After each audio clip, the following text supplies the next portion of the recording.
Beaucoup pensent que pour avancer, ils ont toujours besoin d'une main qui les relève, d'une épaule qui les soutienne ou d'un groupe qui les pousse. Ils croient que sans appui extérieur, ils ne pourront pas faire un pas solide. Et cette idée, loin de les aider, les enchaîne. Parce que lorsque ta force dépend des autres, ton chemin n'est jamais stable.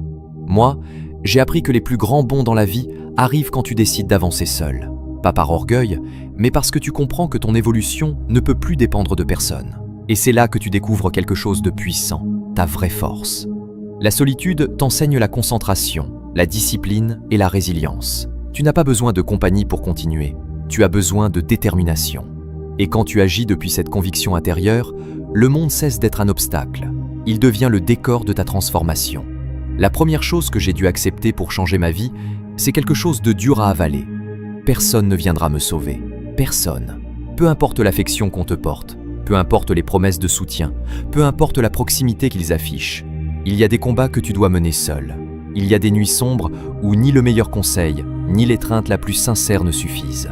Parce qu'il y a des douleurs que tu dois traverser seul, des décisions que toi seul peux prendre, des pas que personne ne fera à ta place. Et plus tôt tu l'acceptes, plus vite tu arrêtes d'attendre, et plus vite tu commences à te relever. Pendant des années, j'ai cru qu'un jour quelqu'un reconnaîtrait mes efforts, qu'un jour quelqu'un comprendrait ma lutte, qu'un jour quelqu'un me relèverait quand je tomberais. Ce n'était pas de la méchanceté, c'était de l'épuisement. C'était ce besoin de me sentir porté, soutenu.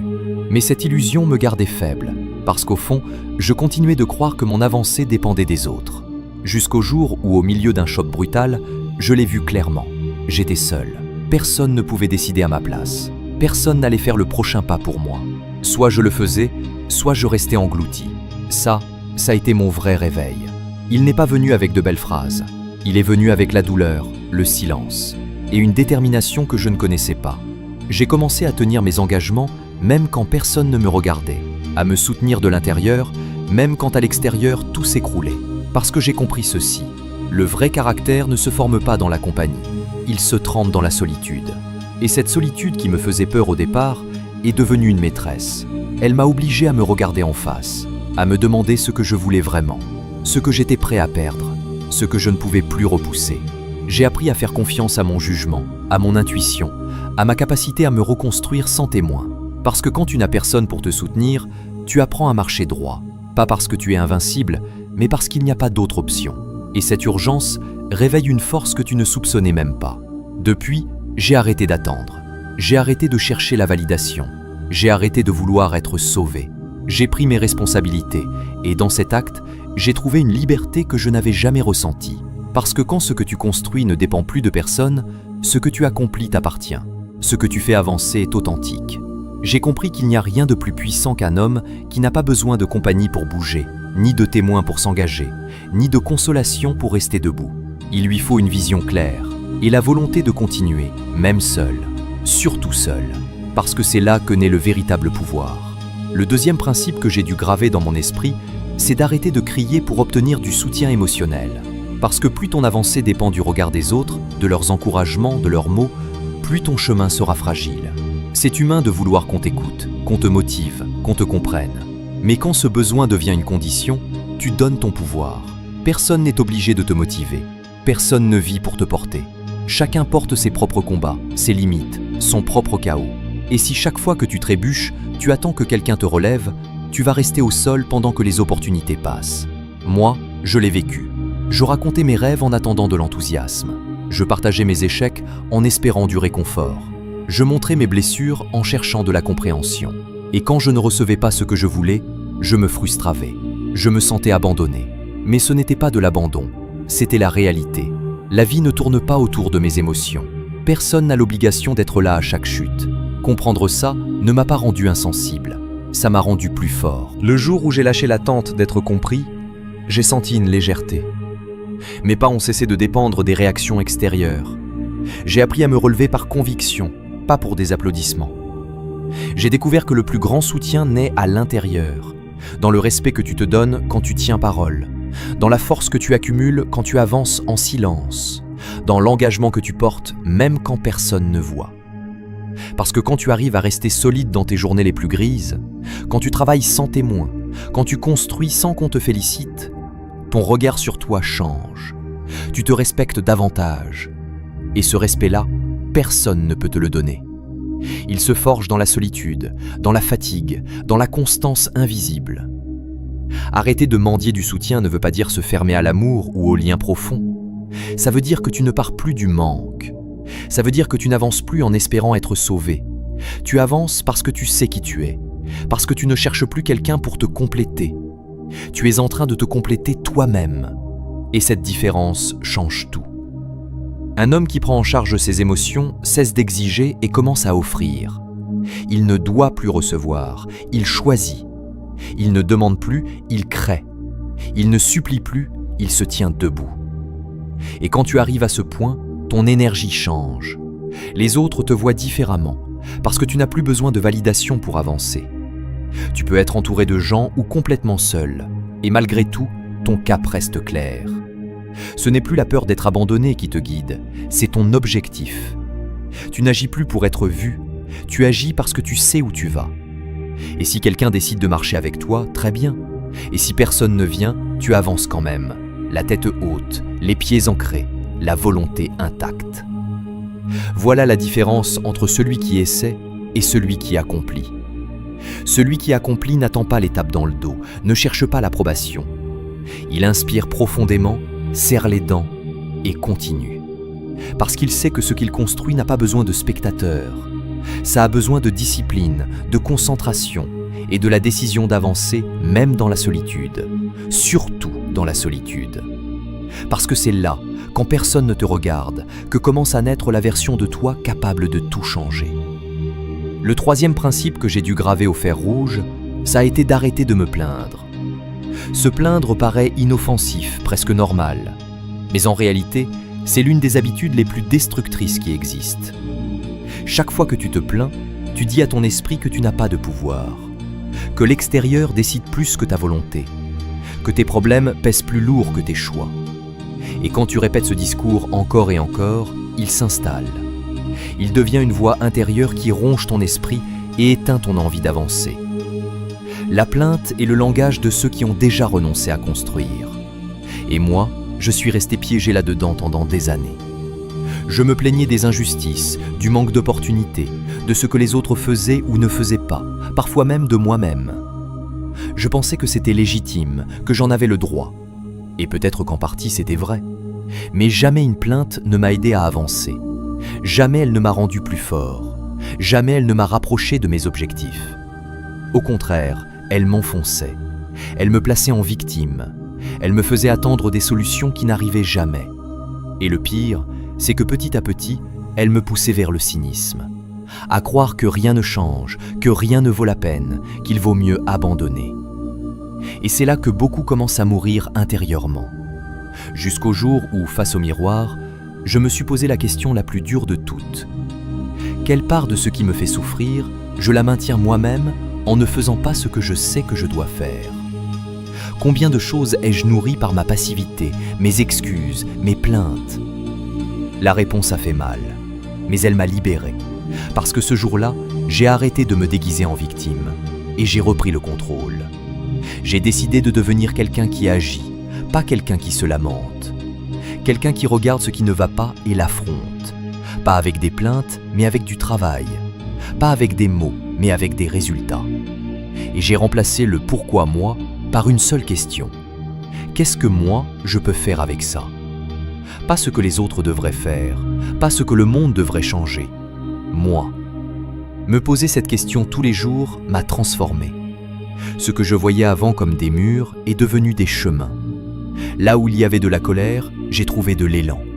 Là où je pensais abandonner, j'ai commencé à décider. Je suis passé de spectateur à acteur. Et dans cette action silencieuse, j'ai recommencé à me respecter. Parce que quand on se plaint, on perd de la dignité. Mais quand on agit, même avec peur, même avec doute, on s'élève. La vie reste dure. Les injustices existent toujours. Mais toi, tu n'es plus le même. Tu n'es plus à genoux devant le problème. Tu es debout, en mouvement. Et ça change tout. Parce que la vie ne donne rien à celui qui se plaint. Mais elle finit toujours par ouvrir des portes à celui qui insiste, à celui qui se relève, à celui qui prend le peu qu'il a et le transforme en progression. Aujourd'hui, si quelque chose me fait mal, je ne me plains pas, je bouge. Si quelque chose me manque, je ne me lamente pas, je construis. Si quelque chose me révolte, je ne crie pas, j'agis. Et si je suis seul, sans applaudissements, sans compagnie, j'avance quand même. Parce que j'ai compris que celui qui s'habitue à se plaindre a besoin de complices pour justifier sa paralysie. Mais celui qui lutte en silence ne cherche pas d'excuses. Il cherche une direction. Et il a la détermination de ne plus jamais dire « je ne peux pas ». Parce que oui, tu peux. Tu dois juste commencer. Te taire, serrer les dents, avancer, même seul, surtout seul. Le 4e principe qui a transformé ma vie a été d'apprendre à construire ma propre discipline quand personne ne me poussait. Soyons honnêtes, il est facile de tenir quand quelqu'un te surveille, quand il y a des règles, des délais, des conséquences. Mais quand tu es seul, quand personne ne te presse, quand personne ne corrige, quand il ne se passe rien si tu échoues, c'est là que l'on découvre vraiment de quoi tu es fait. La vraie croissance ne se produit pas en public, elle se produit dans l'intimité, dans ces moments où toi seul sais si tu as tenu parole ou non. J'ai réalisé que tant que j'avais des patrons, des professeurs, des cadres extérieurs, c'était facile de rester droit. Mais dès que ces structures disparaissaient, ma discipline s'effondrait. Je me faisais des promesses que je ne tenais pas. Je faisais des plans que je n'exécutais jamais. Je me trahissais. Et même si personne ne le voyait, moi, je le savais. Et chaque promesse non tenue en secret affaiblissait quelque chose en moi. Parce que tu peux tromper tout le monde, sauf toi-même. Et vivre en sachant que tu ne fais pas ce que tu dois faire, c'est une condamnation silencieuse. Ce jour-là, j'ai compris que je devais devenir ma propre autorité, mon propre leader. Personne n'allait me lever le matin. Personne n'allait me dire d'arrêter de perdre du temps. Personne n'allait m'exiger de la discipline. Ça devait venir de moi. Quand cette conscience s'installe, tout change. Tu n'agis plus pour satisfaire les autres. Tu agis pour ne pas te trahir. Ta parole devient un pacte. Et si tu dis que tu feras quelque chose, tu le fais. Pas parce que quelqu'un te regarde, parce que tu te l'as promis. Et ça suffit. Cette discipline ne s'apprend pas dans un livre. Elle se construit jour après jour. Oui, elle est inconfortable. Oui, parfois elle fait mal. Mais elle est profondément libératrice. Parce qu'arrive un moment où tu n'as plus besoin qu'on te motive ou qu'on te mette des limites. Tu ne dépends plus des circonstances, seulement de ta décision. Tu deviens quelqu'un qui avance même sans envie, qui tient même sans reconnaissance, qui reste debout même quand il est complètement seul. Retiens bien ceci, ta discipline est ta vraie liberté. Ce n'est pas une prison, c'est une déclaration silencieuse que tu peux tenir parole même dans tes pires jours. Que tu n'as pas besoin de témoins pour rester fidèle à toi-même. Et c'est là que naît le respect de soi. Quand tu te vois devenir l'homme que tu as promis d'être, ça n'a pas de prix. Le 5e principe qui a changé ma vie a été d'apprendre à être ma propre source de validation. L'une des erreurs les plus coûteuses que nous puissions faire, c'est de dépendre de l'approbation des autres pour avancer. De croire qu'on a besoin d'un bravo, d'un « je te respecte », d'un applaudissement pour continuer. Tant que ta force dépend de ce que les autres pensent, tu restes fragile. Parce que la validation extérieure est instable, elle disparaît vite. Et bien souvent, elle est filtrée par les peurs, les limites et les projections de ceux qui la donnent. Je l'ai vécu moi-même. J'ai passé des années à attendre ce mot d'encouragement, ce signe qui me dirait que j'allais dans la bonne direction. Quand il arrivait, je me sentais invincible. Mais quand il ne venait pas, je me vidais, je doutais, je remettais en question des décisions qui, au fond, venaient d'une vraie conviction. Jusqu'au jour où j'ai compris une chose essentielle. Le problème n'était pas que les autres ne voyaient pas ma valeur. Le problème, c'est que moi-même, je ne la validais pas. Parce que savoir que j'agissais correctement ne me suffisait pas. J'avais besoin que quelqu'un d'autre me le confirme. Une nuit de frustration, je me suis posé une question dure. Est-ce que j'ai vraiment besoin que quelqu'un approuve la vie que je suis en train de construire ? Est-ce que je veux être un homme qui avance par conviction ou un homme qui a besoin d'applaudissements pour bouger ? Ça a été le point de bascule. À partir de là, j'ai commencé à entraîner une autre habitude, Chaque jour, me regarder avec honnêteté, me demander si j'avais été cohérent, si j'avais donné le meilleur de moi-même, si j'avais agi avec intention. Et si la réponse était oui, alors c'était suffisant. Je n'avais besoin de personne d'autre. Moi, je le savais. Ce changement intérieur m'a donné une force que je n'avais jamais connue. Parce que lorsque ton standard intérieur pèse plus lourd que les opinions extérieures, tu ne te bloques plus, tu ne te disperses plus, tu ne te brises plus pour rentrer dans un moule. Tu deviens solide, déterminé, blindé de l'intérieur. Ça n'a pas été instantané, ça a été un entraînement quotidien. Apprendre à reconnaître mes progrès même quand personne ne les applaudissait. Apprendre à tenir ma vision même quand personne ne la comprenait. Apprendre à marcher droit même quand le monde semblait m'ignorer.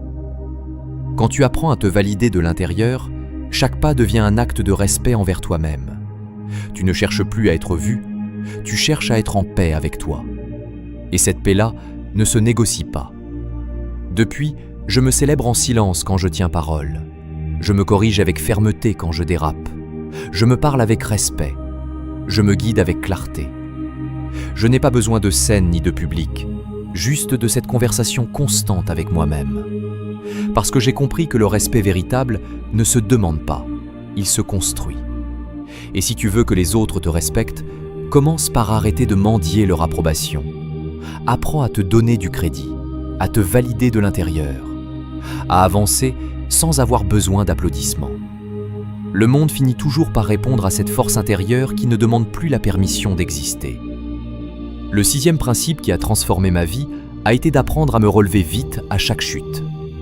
Pas avec des discours de développement personnel, pas avec des phrases creuses pour calmer la culpabilité, mais avec de l'action immédiate, des gestes concrets pour revenir sur le chemin. Parce que j'ai compris quelque chose de simple. Peu importe à quel point tu es discipliné, clair ou engagé, tu vas trébucher.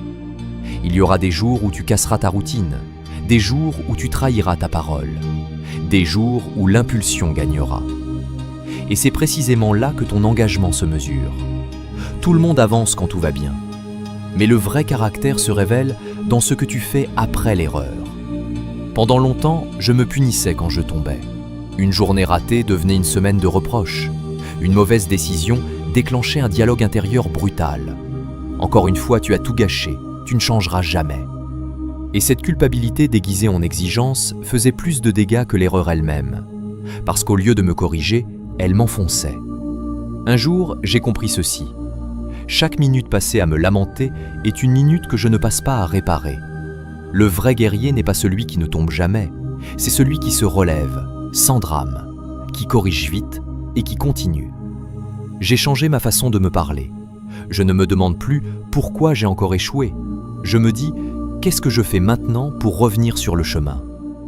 Je ne me colle plus d'étiquette, je dis la vérité. Je me suis relâché, mais je suis encore là, prêt à me relever. J'ai appris à me pardonner sans me relâcher, à reconnaître mes chutes sans me justifier, à me traiter avec compassion, oui, mais aussi avec l'exigence de quelqu'un qui sait qu'il n'a pas le droit de rester au sol. J'ai fait de ce principe une règle personnelle. Relève-toi vite. Fais immédiatement quelque chose qui te reconnecte à ta discipline. Ne réfléchis pas trop, ne débats pas, agis. Parce que plus tu agis vite, moins la culpabilité a de place, et plus tu renforces l'habitude d'avancer. Je ne te dis pas d'ignorer ce que tu ressens, je te dis de ne pas t'en servir comme excuse. Parce que si la douleur devient un prétexte, tu resteras bloqué. Et le temps, lui, n'attend pas. Ce principe m'a sauvé plus d'une fois. Il m'a ramené sur le chemin quand je pensais être perdu. Il m'a rappelé que je suis humain, oui, mais aussi responsable. Que je peux tomber, mais jamais abandonner. Et que chaque chute, si je la gère bien, peut devenir l'entrée vers un niveau supérieur. Aujourd'hui, je n'ai plus besoin de jours pour me remettre en route. Parfois, 1 minute suffit. Une prise de conscience, un geste, une décision. Parce que la différence entre l'homme ordinaire et l'homme exceptionnel ne réside pas dans le nombre de chutes, mais dans la vitesse à laquelle il se relève. Moi, j'ai choisi d'être cet homme qui se secoue, qui se remet debout, même quand ça fait mal, même quand il est seul, même quand personne n'applaudit. Parce que je sais que chaque fois que je me relève plus vite, je deviens plus fort, plus fiable, plus difficile à arrêter. Et ça, personne ne peut me l'enlever. Le 7e principe qui a transformé ma façon de vivre a été d'apprendre à agir même quand je n'en avais pas envie, de travailler sans dépendre de la motivation. Parce que j'ai compris une chose, si ma discipline dépend de mes émotions, alors ce sont mes émotions qui décident de ma vie. Et les émotions sont instables. Un jour tu te sens fort, le lendemain vidé. Si tu n'apprends pas à agir sans inspiration, tu resteras prisonnier de cette montagne russe émotionnelle. Pendant longtemps, je me cachais derrière des excuses subtiles. Aujourd'hui, je ne suis pas prêt. Je commencerai demain. Il faut que je sois dans le bon état d'esprit. Et derrière tout ça, il y avait la même chose. La peur de l'effort constant, la peur de l'inconfort, la peur de me confronter à moi-même dans ces jours gris où tout en moi voulait abandonner. Jusqu'au jour où j'ai accepté une vérité dure mais libératrice. Si tu n'agis que quand tu te sens bien, tu n'accompliras jamais rien de grand. Ce jour-là, j'ai fait un pacte avec moi-même. J'ai décidé que j'allais tenir même sans envie, avancer même fatigué, travailler même quand ma tête criait d'arrêter. Pas parce que je suis en acier, mais parce que mes objectifs pèsent plus lourd que mes émotions, et mes rêves méritent plus que mes excuses. Au début, c'était dur. Le travail semblait vide, mécanique, sans émotion. Mais avec le temps, cette répétition est devenue une source de confiance. Parce qu'à chaque fois que j'agissais sans envie, je me prouvais que je n'étais plus esclave de mes impulsions. J'ai découvert que je pouvais avancer avec la peur, la fatigue, le doute. Et cette expérience m'a rendu libre. Aujourd'hui, je ne me demande plus si j'ai la motivation. Je me demande si j'ai une parole. Parce que la motivation va et vient. La discipline, elle, reste. Elle te soutient quand tout s'écroule. Elle te pousse quand il n'y a plus de clarté. Elle te maintient droit quand la paresse veut prendre le dessus. Quand tu apprends à agir sans dépendre de ton état émotionnel, tu franchis une limite que très peu franchissent. Celle de ceux qui laissent une trace. Je ne cherche plus l'inspiration pour commencer. Je trouve l'inspiration dans le fait de ne pas m'être arrêté. Parce qu'au final, ce qui définit un homme, ce n'est pas ce qu'il ressent, mais ce qu'il fait avec ce qu'il ressent. Le 8e principe qui a changé ma vie a été d'apprendre à rester dans l'inconfort sans chercher de sortie rapide. Parce que c'est là, précisément dans cette zone rugueuse que tout le monde fuit, que la vraie transformation a lieu. Pourtant, la majorité s'échappe. Elle se réfugie dans les distractions, les excuses, les plaisirs immédiats qui anesthésient un moment, mais ne règlent rien. On vit dans une culture qui idolâtre le confort, qui glorifie la gratification instantanée, qui nous apprend à fuir la moindre gêne. La vérité, c'est que rien de solide ne se construit dans le confort. Tout ce qui a de la valeur, le caractère, la force, la direction, naît dans l'inconfort que la plupart évitent. Moi aussi, j'ai fui pendant des années. J'évitais les conversations difficiles pour ne pas être mal à l'aise. Je repoussais les tâches lourdes parce qu'elles m'ennuyaient. J'abandonnais les routines dès que la répétition me fatiguait. Je passais d'une chose à l'autre à la recherche de cette petite étincelle d'excitation qui me ferait me sentir vivant. Mais cette quête était un piège. Elle me rendait superficiel, fragile, vulnérable au moindre vent. Un jour, j'en ai eu assez d'être si facilement déstabilisé. J'en ai eu assez de sentir que la moindre difficulté pouvait me briser. J'ai décidé de rester dans l'effort, dans la douleur, dans la monotonie, dans la vérité qui dérange, sans fuir, sans me distraire. Et là, j'ai découvert quelque chose de puissant. L'inconfort n'était pas mon ennemi, il était mon professeur. Il me montrait ce qui me manquait, il me confrontait à ce que j'évitais, il m'obligeait à regarder mes limites en face. Et si je restais assez longtemps, si je respirais, si je tenais, quelque chose en moi commençait à changer. Parce que celui qui apprend à rester dans l'inconfort sans s'échapper développe une solidité qu'aucun obstacle extérieur ne peut briser.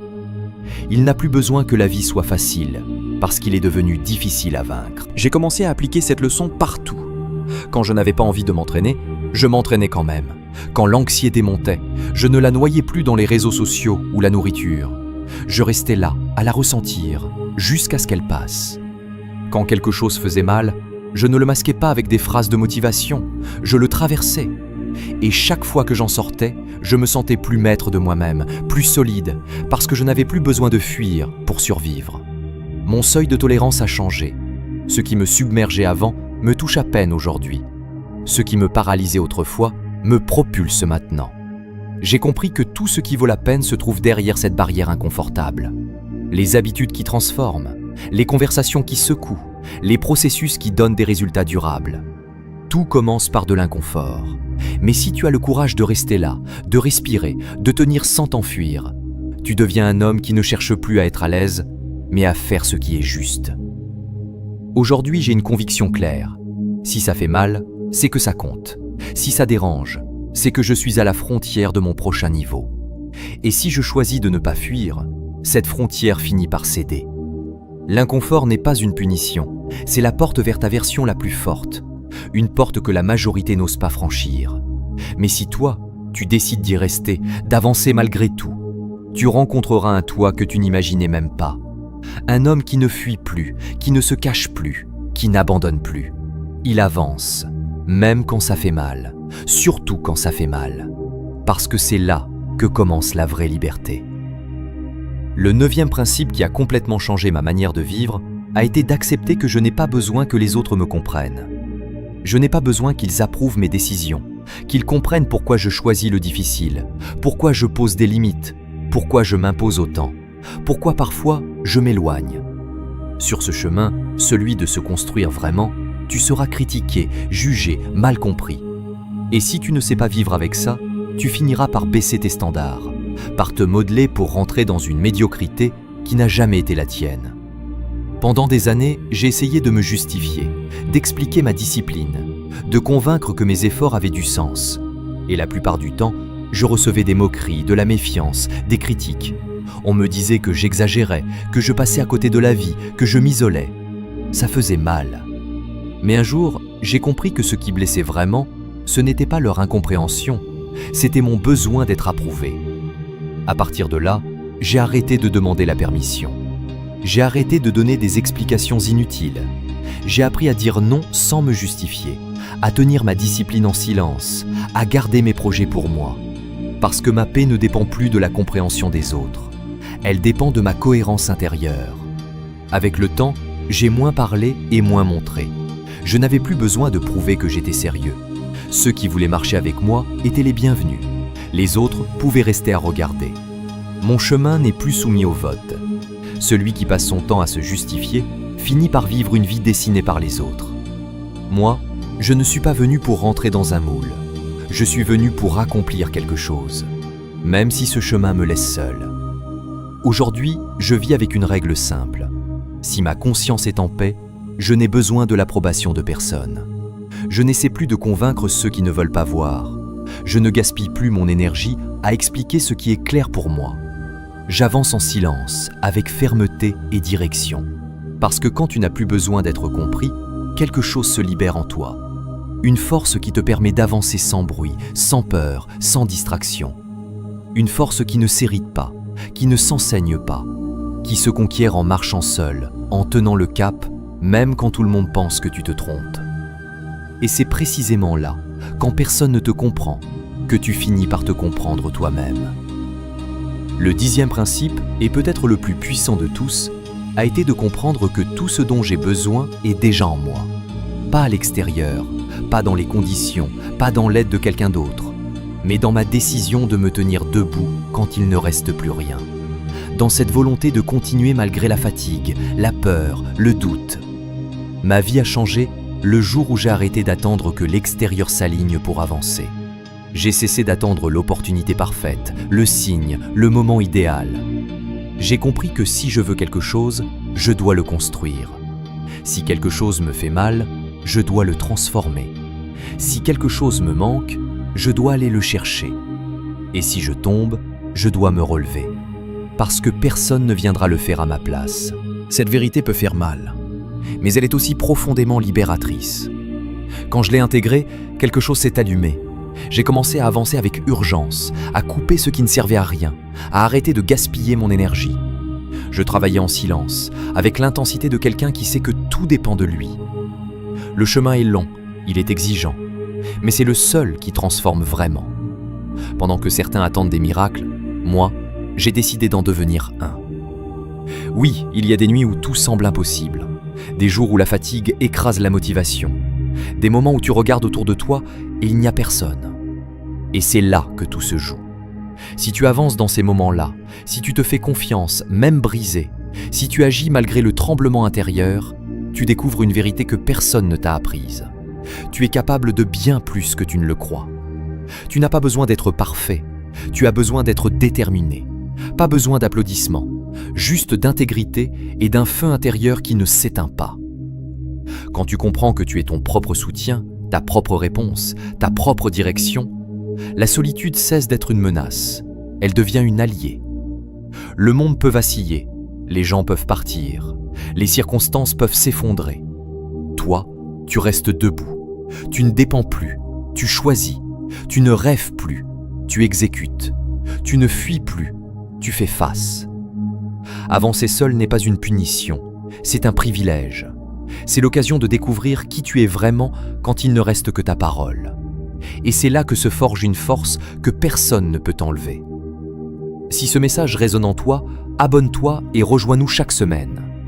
Cet espace est pour ceux qui choisissent de grandir, même quand le chemin est dur, même quand c'est en silence. Écris-le en commentaire, je peux me soutenir seul. Cela prouvera qui sont les vrais, qui sont restés jusqu'ici dans cette vidéo.